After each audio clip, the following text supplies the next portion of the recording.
Nothing wrong with hope, but when it comes to hope as a strategy, maybe not the best idea. We're going to talk about ways that wishful thinking can get us into trouble with our retirement strategy here on The Roth Guy. Flying high above the metropolis, it's The Roth Guy with holistic wealth advisor Jude Wilson. Hey everybody, welcome into the podcast. Thanks for hanging out with Jude Wilson and myself. On a two-parter, Jude, we're going to talk about ways that, good intentions, wishful thinking, whatever you want to call it, can kind of get ourselves into a little trouble when we make assumptions about retirement, Absolutely. right? So, how you doing, my friend? Doing excellent, man. Feeling great. Ready for the weekend. Yeah, we're taping this on an odd day for us, but that's all right. We're going to get it here and knock it out and have a good show and talk about some things that hopefully helps people out. Because again, like I kind of said earlier, there's nothing wrong with being hopeful. Like we all want to be hopeful. That's a great thing about being human, right? Looking for some hopefulness in a good day or Right. An outcome for your sports team, whatever, right? Hope is a good thing. But when you're thinking about your money and how you go about doing it, and these are things, Jude, I got a list of stuff here. These are things that we hear people say all the time, and they typically get them into a little bit of a pickle. So I'm gonna let you break them down for me. All the time. So let's break them down. Let's start with the first one. You were just telling me when you saw this on the list, you're like, oh yeah, I'm always talking about this. The hopeful idea that, well, I'll just live off the interest and never touch the principal. Is that even viable anymore? I don't think it's viable. So this derives from a theory called the safe distribution method. And when your parents, grandparents were alive and retired, the strategy probably worked out really well. The basic theme is that you save a bucket of money and you pinch a little bit off of that bucket of money to live off of for the rest of your life to replace your income. And usually that's associated with an interest rate that you're getting either off of some bonds, some dividends from stock. That's how it used to work. And when your grandparents, my grandparents were alive, interest rates were so much higher. That principle worked pretty well. But now interest rates have fluctuated. Interest rates have been at a 30-year low. They've come back up recently. And not only that, if people believe that they can take a distribution off of their investment portfolio, well, we know there's fluctuation there also. So the idea I like to give people to kind of wrap their mind around this, if you ever read about the safe distribution rate, some people will say it's 4%, if it's 3%. So if you have $1 million and you need $40,000 a year, if you're taking 4%, you're getting that $40,000. And if you're making at least 4% on that $1 million, then life is good, right? Well, think about this if you were getting ready to retire in 2008, but this is 2007. You're going to retire a year later. Right. Remember what happened in 2008? Right. Complete financial crash of the markets, the stock market down about 40%. And if you're using that same safe distribution method, now using 4% on assets that have gone down 40%, you're thinking your bucket of money is 600,000, and now you've got income of about 24,000. So no, that principle does not work anymore. Yeah, and of course, sequence of return risk if you're retiring in a down market in the first couple of years is way more damaging than in latter years. So there's all those little kind of pieces that go into it. And you're talking about the Fed rate, or you're talking about, just interest rates in general. The Feds talked on about a week before we taped the show about whether they were going to make any changes. They chose to hit pause. They're not going to do anything, at least it's for now anyway. And it's at about 4.3, I think 4.3, which is about the same as it was the prior month. So, not terrible, right? It's this constant back and forth shell game of what they're going to do with the rates. So, all right. So that's the first one. Second one, wishful thinking, again, that might get us into trouble. I'll be in a lower tax bracket when I retire. This one's older than I am, and I'm old, right? So this one's been around a while. And Jew, we talk all the time. I talk to hundreds of advisors across the country on a regular basis about financial stuff, and it's always the same conversation. Yes, if you put a plan together and if you work at it, you could potentially be in a lower tax bracket when you retire. However, most people end up in the same tax bracket. Is that accurate Exactly. in your? Exactly. And what's surprising to me is that I'm still seeing financial gurus and articles saying the same thing, that you will potentially be in a lower tax bracket because in your working years, you're making the most amount of money. And when you retire, maybe your expenses will be less. So you'll be needing less income. You're Therefore, at 80% or whatever. Yeah. Exactly. Let me tell you, from 25 years of doing this, very rarely do I see people. Very rarely do I see people who are taking less income, substantially less income in retirement Right. than they are when in their pre-working years. And there's a couple of other levers to pull here. One that we can't account for. Ever heard of that thing called Congress? They're changing the tax regulations all the times and the brackets. In fact, the Tax Cut and Jobs Act is set to expire at the end of this year. And if that expires, the brackets will change. So you Yep. could be making the same amount of income, but actually be in a higher bracket if the brackets change. Yeah. So to your point, there's a lot of planning that needs to go around this. And that's the thing, right? It's like, it'd be great as part of that whole senior retirement golden watch kind of thing that we used to get, if they said, okay, great. Now you're 65. When you get Medicare, you also automatically get put in this tax bracket for life, but that doesn't happen. So No. if you want to be in a lower tax bracket, you've got to work with a tax minded financial person who can help you strategize to possibly get in a lower tax bracket. They don't just gift it to us for retirement, unfortunately. That'd be nice, right? But Right. but they don't do that. So, and if you need some help with some of that stuff, folks, don't forget, again, you can go to thetaxbomb.com to do the tax calculator. Go check out some stuff on the website there. It's very helpful at thetaxbomb.com. And that's in the show descriptions, the links in the show descriptions of this week's show and every week's show. All right, another one, Jude.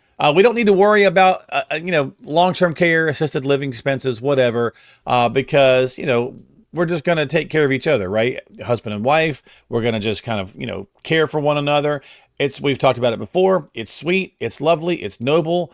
I can't see Sam wanting to pick you up when you fall down when you're 75. My wife's already looked at me and said, I can't pick you up now, let Right. alone pick you up, 25 years from now. It's a sweet sentiment, but just saying we're going to take care of each other is not realistic. No. It goes back to the old principle. If we don't have a plan, then we plan to fail. And this is one of the biggest ones that I see, because most of the clients that we work with actually had an advisor prior to working with us. And when I look at their financial plan, or I ask them, is there a plan or thought process of what will happen when you are not as independent as you are now? Right. And 90% of people say, well, yeah, it's the fallback plan. I'm going to take care of my wife. My husband's going to take care of me, or my kids are going to be there. And I'm telling you, that rarely works out, because what we do know is that for care for seniors are rising at twice the cost of inflation right now. Yeah. Twice It's the like, cost. yep.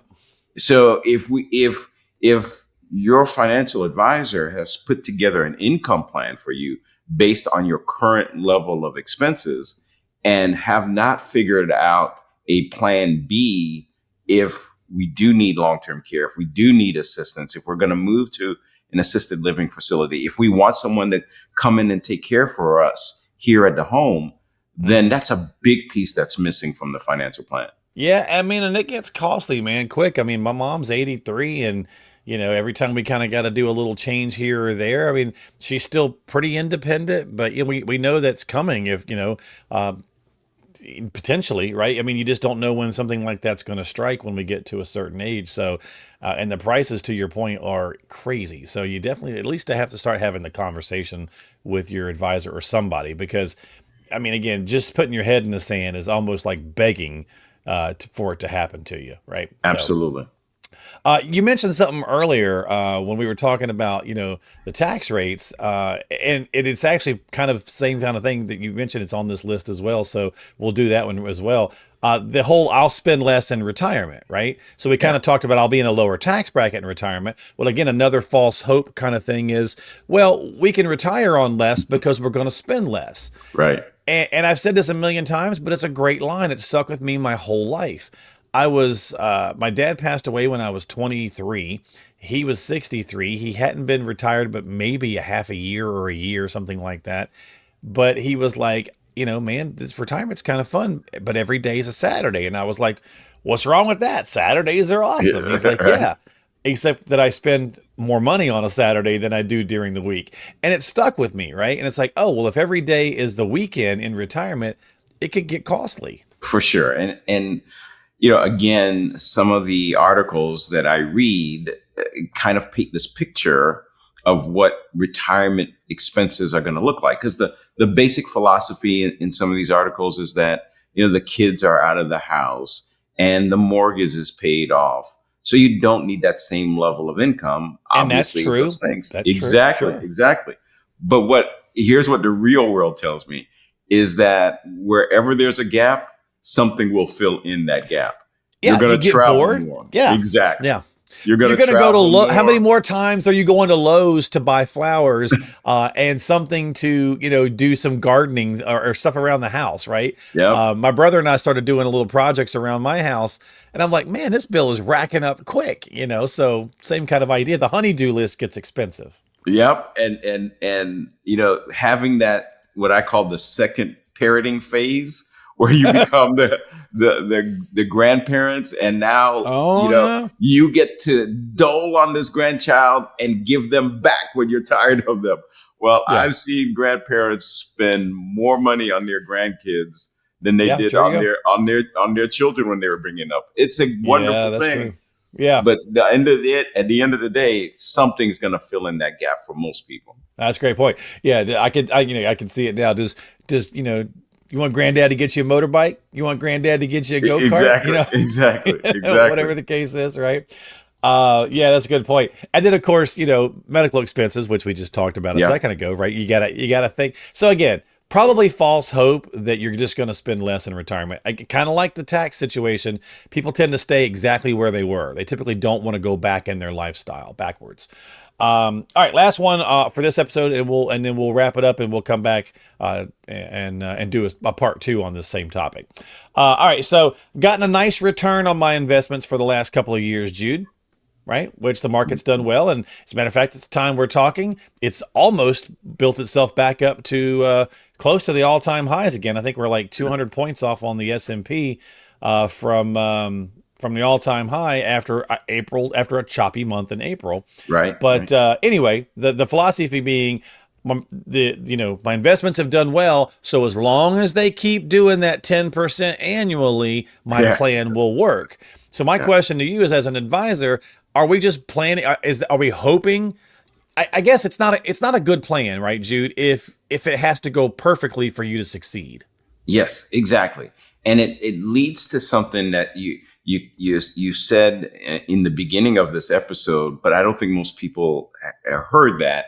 You mentioned the sequence of return risk, and maybe they've heard of it, or this is a totally new concept, but it's not just a straight return. People look at a mutual fund and they say, oh, the lifetime return of this fund is 6% or 7% or 8%.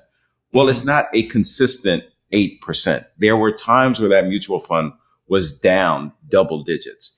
And when your investment portfolio is down and you're taking a distribution, you basically add to that negative return that you're getting.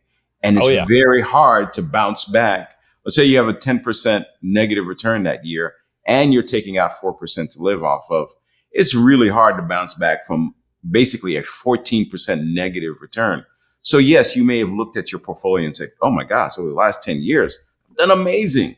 But we tend to forget some of the pain periods. And those pain periods are elevated when you're in retirement and you're taking distributions. Well, and to the point I just made about the market right this minute, right at the time we're taping this, right, that it had mostly rebound from our April losses.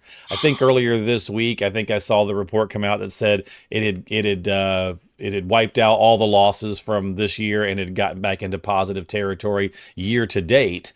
For the in the month of May, and that's the same point. So you're saying, well, 10% if the S&P's done really well the last couple of years, and I've been trying to capitalize on the most of that. Well, what's your risk tolerance? How are you risk allocated? If it was up 22% and you were making 10 or 12, is that risk tolerance still going to make you happy because you're now 5 years older or 10 years older or whatever that case is, right? Right. Exactly. So when we talk about wishful thinking, this is one that is definitely wishful thinking, because in the real world, things don't go straight up. There's going to be some ups and downs. And when you're in retirement, the downs can really hurt you. Yeah, and he's a Seminoles fan, folks, so he knows what he's talking about. So, true. All right. Painful, but true. All right, well, that's going to wrap it up for this week. We'll be back with the next episode about more ways wishful thinking can get us into trouble. And how do you avoid some of that? Well, you get yourself some time with a qualified professional that does this day in and day out. As Jude said, he's been doing this for 25 years earlier, so he's been doing this a while. So if you need some help, reach out to Jude and his team. Get on his calendar for a consultation and a conversation. Got the links in the show descriptions below. There's no cost or obligation to chat about your situation, so why wouldn't you, right? So reach out to him, get started. Again, click on the links below. Don't forget to check out thetaxbomb.com for that calculator to see if that can help you out a little bit as well. And subscribe to us on Apple, Spotify, and YouTube. And we'll see you next time here on The Roth Guy. Thanks, buddy. We're looking forward to part 2.